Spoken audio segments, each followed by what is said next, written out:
बहनों और भाइयों, हम सब जानते हैं भारत की परंपरा प्राचीन काल से ही ज्ञान के प्रति आग्रही रही है।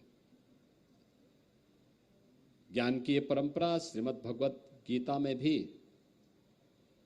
न हि ज्ञाने न सदृश्यम पवित्रम में विद्यते किस भाव के साथ हम सबको एक नई प्रेरणा प्रदान करता है। अभी यहां पर नेशनल बुक ट्रस्ट के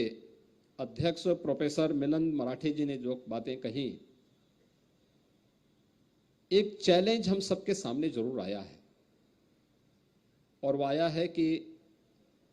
आज के इस डिजिटल युग में हम अधिकाधिक स्मार्टफोन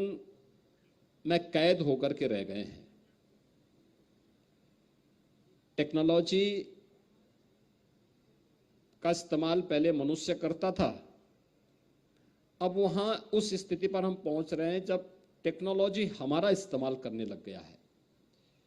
और हमें इससे बचना होगा। एक एवरेज युवा के 24 घंटे के कार्यक्रमों को अगर हम देखते हैं तो लगभग उसके 6 घंटे अपने स्मार्टफोन पर या डिजिटल प्लेटफॉर्म पर व्यतीत होते हैं। यानी वह अपने जीवन का एक चौथाई हिस्सा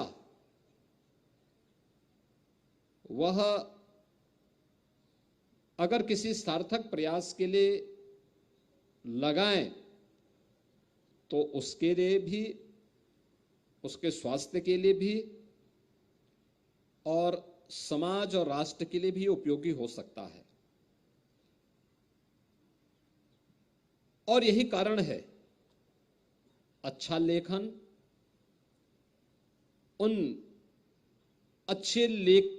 लेखकों की कृतियों के प्रति आम जनमानस का जो रुझान होना चाहिए, उस रुझान में कमी देखने को मिली है। हमें फिर से ऐसी कालजयी रचना को आगे बढ़ाने के लिए लेखकों को भी प्रोत्साहित करना होगा और साथ साथ पाठकों को भी उसके प्रति जोड़ने के लिए तैयार होना होगा। और इसीलिए मैंने अभी कुछ देर पहले जब हम लोग यहां पर बच्चों के साथ मेरा संवाद चल रहा था तो मैंने उनसे यही कहा, प्रयास होना चाहिए परंपरागत पाठ्यक्रम के साथ साथ कुछ ऐसी रचनात्मक पुस्तकों को भी हम बच्चों को दें जो उसके मन में एक नई भावना का जागरण कर सके। याद रखना, भारत की जो परंपरा थी मूल रूप से